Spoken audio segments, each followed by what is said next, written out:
I'm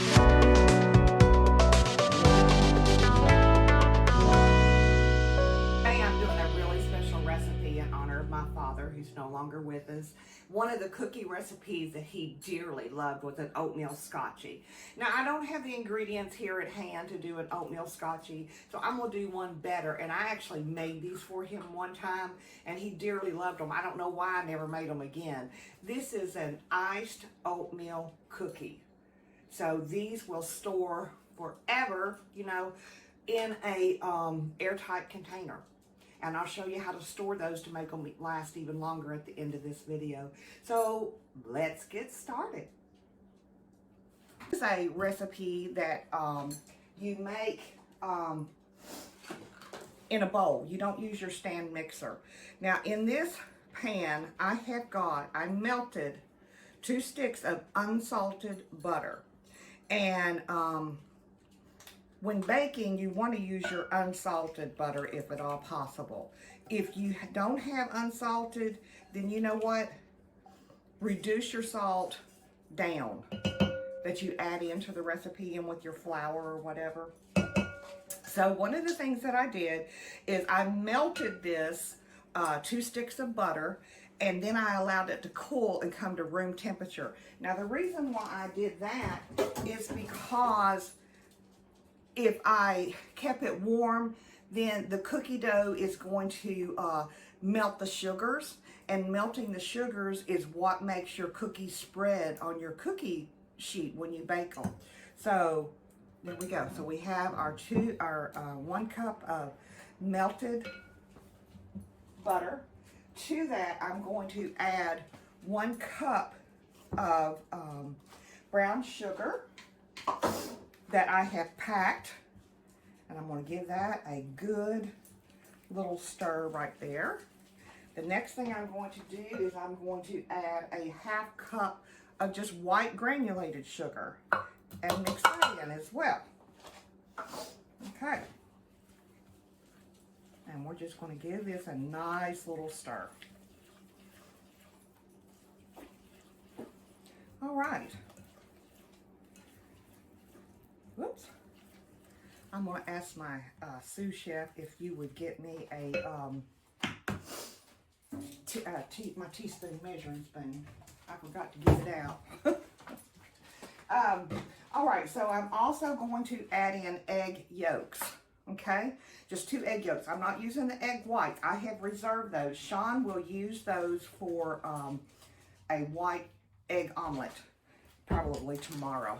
He loves a good egg omelet. All right, so I'm going to mix this in, these 2 egg yolks.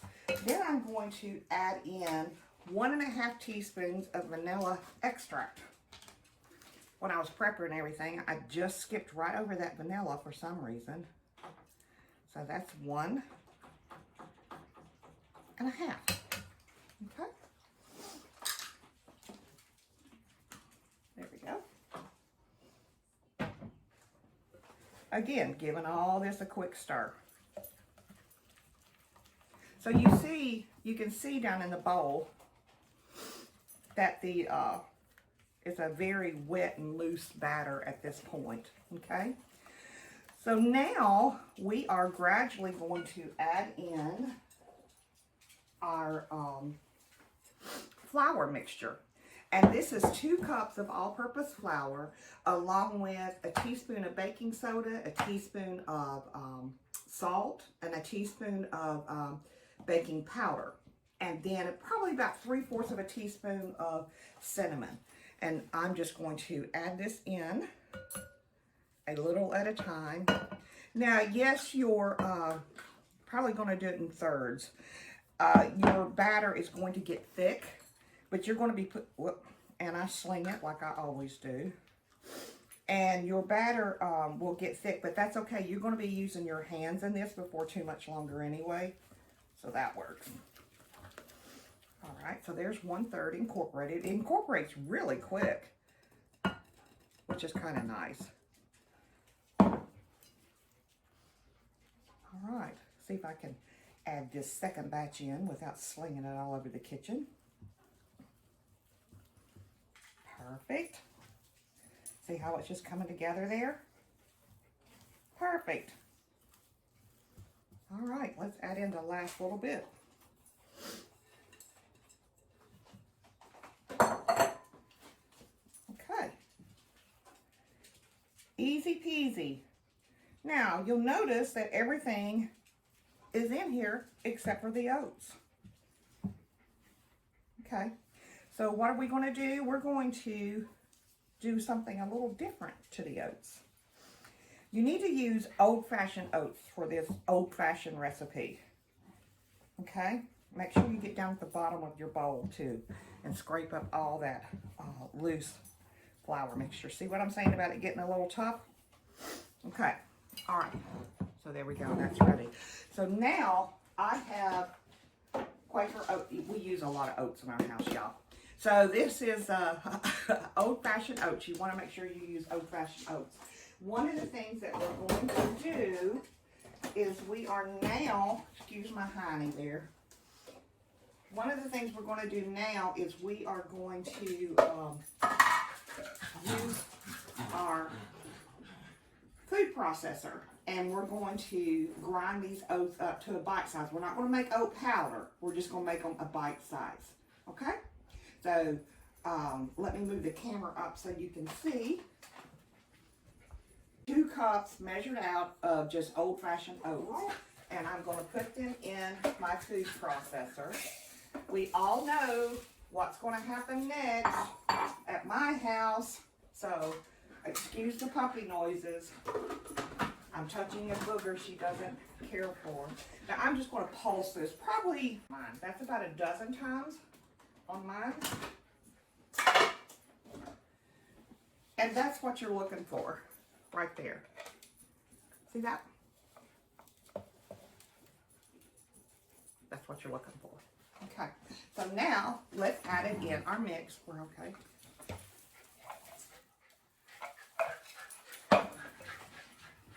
And this is going to get a little tough to stir, if that's okay. So using my cookie scoop, I'm just going to continue to do this. We are going to bake these in a 350 oven for about 12 minutes. Okay? So you guys just sit tight while I still work all of this cookie dough, get it ready for the oven, and I'll be back in just a second. Okay, let's stick this in the oven. Set our timer for 12 minutes. We just want them to cook until they get a little brown around the edges. And I'll start on my next tray.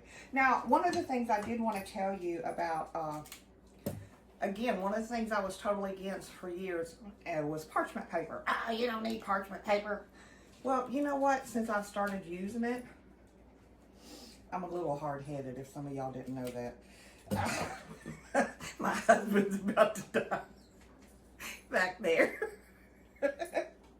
But one of the things that it does is it helps hold the moisture into your cookies, as well as the cleanup. There's no cleanup.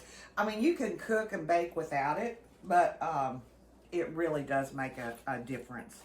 So, and I just trimmed this parchment paper down to the cookie side. It takes a minute. So anyway, I learn sometimes. I'll keep making these and get it ready for the next batch.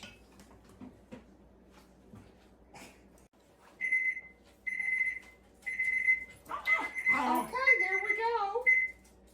I checked them at 12 minutes. My oven is a little finicky at times, so I have actually let them bake for a couple minutes more. Now, I use light brown sugar. Oh, these are perfect now. I can see the brown. They're browning on the edges. And I use light brown sugar, so these are going to be a little bit lighter in color as if I had used dark brown sugar. So let me go ahead and move these. Now these are going to be really soft and crumbly, and you are going to let these completely cool until before you even try to make the icing or you ice them. If you try to do it now, your cookie is going to fall apart in that icing and it's going to be one big mess. You're going to be all upset and say, why didn't she tell me this?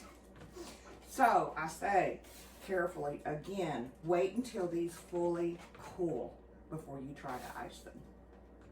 Okay, so I will continue to take these off and put them on a cooling sheet. On my new cooling rack that my husband graciously got me as a surprise. And I'll put the rest of these in the oven. And just to show you, you can bake without parchment paper. I'm doing one small rack without parchment paper. Okay, I'll see you back in just a second.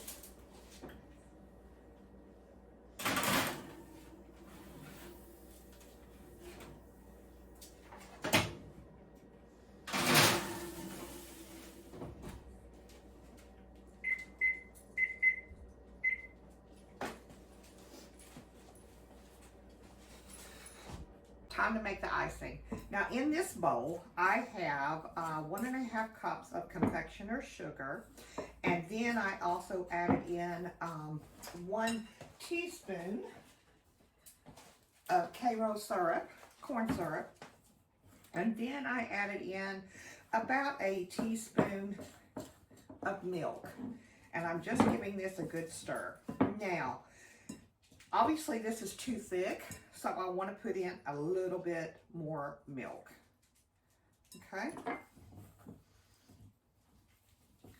And just give this a stir. You want it to have a semi-runny consistency. This is obviously too thick, right?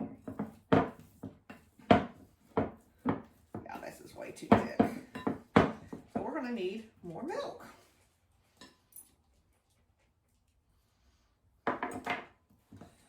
My hands are sticky from where I use that handle that that Karo syrup jar. Still, again, that's way too thick. But we're getting there. It's close.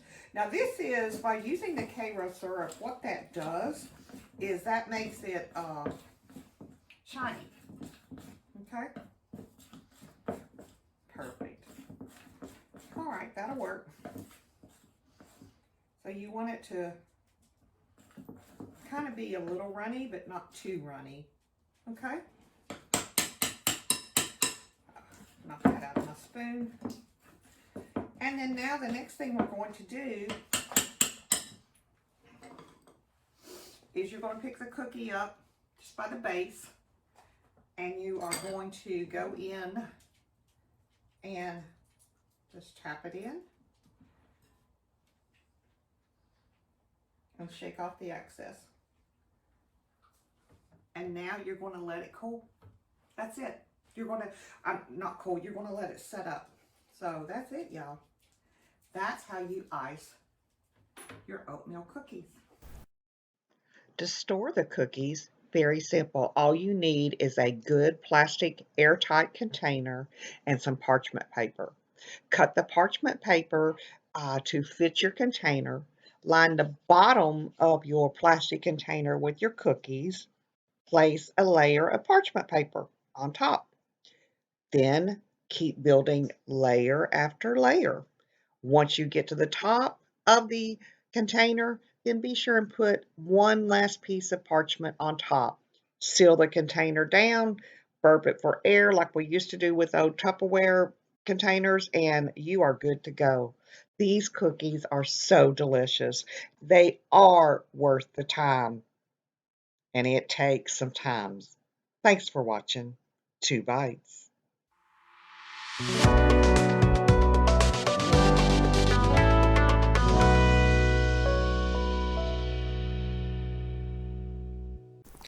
If you haven't already, hit that subscribe button. Come join us. The more the merrier.